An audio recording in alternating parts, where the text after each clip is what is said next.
Ladies and gentlemen, hayawi huwa wenye busara wakaba kwamba yesterday we saw what I would call the Yatta Declaration.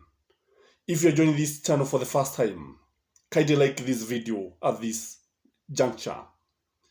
The Yatta Declaration called for self-determination. The Yatta Declaration called for secession. None other than the leader of the opposition, Raila Odinga, who is believed to have won the 2022 general elections, called for self-determination. Indeed, Kenya recognizes this international law in its constitution. And this one caught William Samoei Ruto off guard. Kusema kweli, si mara moja ambalo nimewahi kuzungumzia swala hili hapa, kwamba inafika wakati ambapo watu wanaanza kudai kuwa huru na kujitega na nchi ikiwa ina mambo fulani fulani. So in this video, I want us to look and discuss the facts and ask ourselves if Kenya is ripe for secession. Is Kenya ripe for secession? If I may ask you, kindly comment. Feel free to comment and say kama wewe unaona kwamba Azimio inafaa kujitega na kuwa na nchi yake, na William Samoei Ruto kaachiwa taifa lake wakiwa na Gachagua wajitawale. There are many reasons why I believe secession may happen in any country, not necessarily in Kenya. And the following are the main reasons why self-determination is usually the final the final move for any group of people. And it happened in Ethiopia when Eritrea broke away from mainstream Ethiopia. And again, it also happened in Somaliland, when Somaliland declared itself independent, although it has not been recognized so far by the international community. It also happened in Sudan, when South Sudan broke away from the mainstream Sudan. So, is Kenya ripe for secession? The first reason why Kenya may end up being divided between Azimio and Kenya Kwanza is because one of the reasons that motivate people to go for self-determination is discrimination. The question that we should ask ourselves is the government discriminative? Is it discriminatory? Inawatega au inabagua wana Azimio? If you look at it, Gachagua himself, who is a senior deputy president of the Republic of Kenya, has declared in broad daylight that Kenya is a limited company and only the shareholders should benefit. So that is enough ground. Wakati ambapo unasema hadharani, na wakati ambapo William Samoei Ruto aliulizwa na wanahabari kwamba kama nakubaliana na Rigathi Gachagua kwamba Kenya ni kampuni yenye hisa, he did not even defend this position. He did not even say anything. So this means that he agreed with Rigathi Gachagua that Kenya is a limited company. So Azimio has all the rights for self-determination if they feel that they have been discriminated. Again, when you look at the way the appointments have been made, we have noted the cardinalization of the nation. We have noted that nchi hii ni nchi ambayo sasa wale watu ambao hakupigia kura upande wa William Samoei Ruto, kusema kweli, they have been discriminated. The second reason, in my view, why a country or a group of people may call for self-determination is when the leadership become authoritarian, when dictatorship replaces democratic gains. Na unapoangalia nchi ya Kenya, swali ambalo pia tunafaa kujiuliza, je, nchi ya Kenya inatawaliwa kiimla? Because if you ask me, truth be told, that William Samoei Ruto is forcing things down the throats of Kenyans. And I just want to give you one example of the Finance Bill 2023, whereby hakuna mtu ambaye anakubaliana naye. Wale watu ambao anakubaliana naye ni wachache sana. Indeed, hata wengine ambao wako upande wa Kenya Kwanza wanapiga hoja hii, wanapiga mswada huu, but he is forcing it by force, by fire, whether you like it or not. Lazima ule mswada upitishwe. And now, William Samoei Ruto is not a Democrat. William Samoei Ruto is turning out to be a dictator. Truth be told, a dictator is a person who does not have any dialogue, a person who cannot listen to anybody, a person whose word must be followed. Na liwe liwalo. Again, the other reason why a group of people may call for self-determination is persecution. Is Azimio being persecuted? I believe so, because you have seen Maina Jega being hauled to the court. In fact, on Monday, atakuwa kotini kule Nakuru, na nimeona akiwaalika vijana tena waende kotini siku ya Jumatatu. Again, we have seen people being arrested for no reason. We have seen youth, even in fact, as we talk now, kuna watu wengine hususan wale wa mlengo wa ODM, kwa mfano kuna Okaga ambaye amewahi kutiwa baroni, na jambo hili ni jambo ambalo linazua wasiwasi mwingi.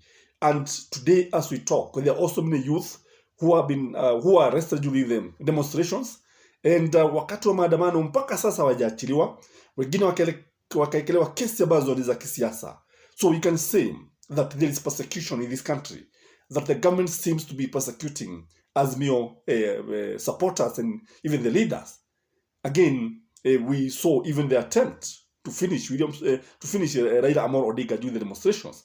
Indeed, his car was fired with live bullets. This was shocking in my view. This should not have happened in the first place. Again, we have the other reason why a group of people may call for self-determination is when you have police brutality. Police are becoming very brutal. Indeed, they are using lethal force, excessive force, to arrest Kenyans.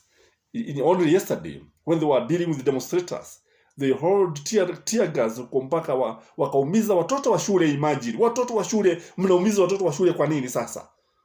Kwa nini watoto wasio na hatia, viumbe vya Mungu, malaika wa Mungu, they just became targets of the police brutality?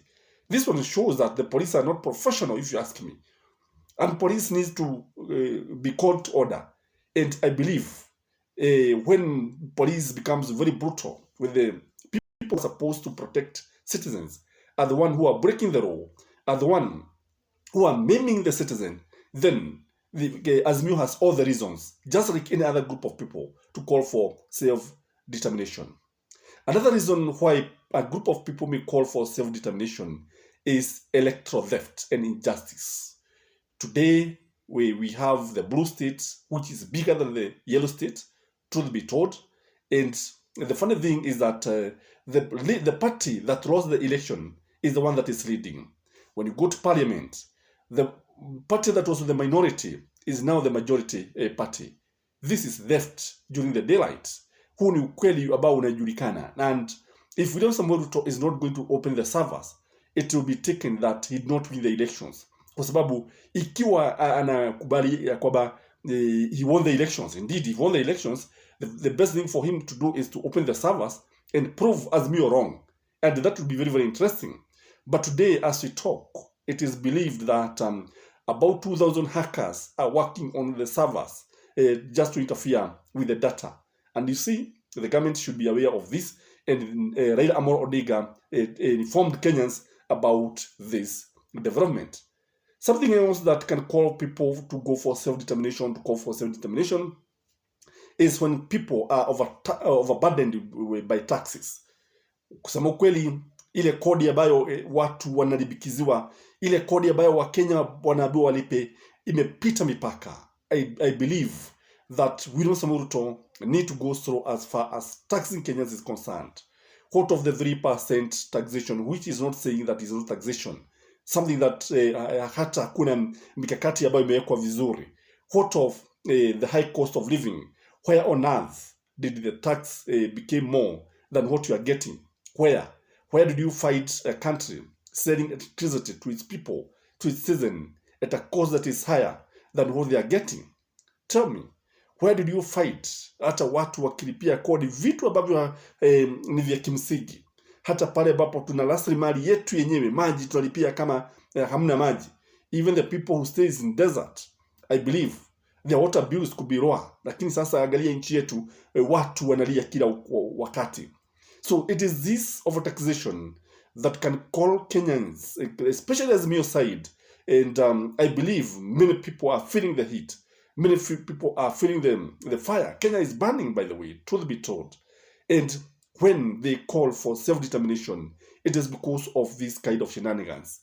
The other thing that may cause a group of people, like it happened in South Sudan, is tribalism. Tribalism and its ugly face is something that is very, very bad.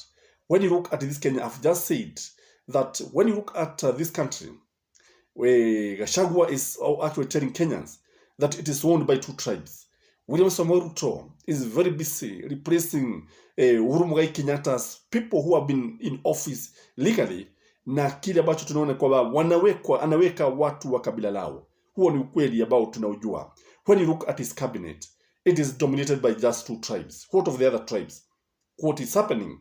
So that is why I believe tribalism is playing a major role. Again, when you look at the natural resources, they are not being shared equally. There's no justice, there's no fairness when you look at the way the resources are being shared. In Mount Kenya today, the cry, the song is one man, one vote, one shilling. Kwa unapoangalia watu wa Mlima Kenya, nafikiri hata wao watakuja kuunga mkono swala hili. Kwa sababu ukiangalia utaona kwamba wao ndio ambao wamekuwa wamekilipa kodi ya hali ya juu sana, lakini hawanufaiki kwa vyovyote vile. I believe that something like secession is a serious debate that needs to be discussed further and further. But if the government is not careful, I can tell you, Azimio is going to succeed in seceding. I don't know what you think. Please, may you have a blessed Sabbath. Bye-bye.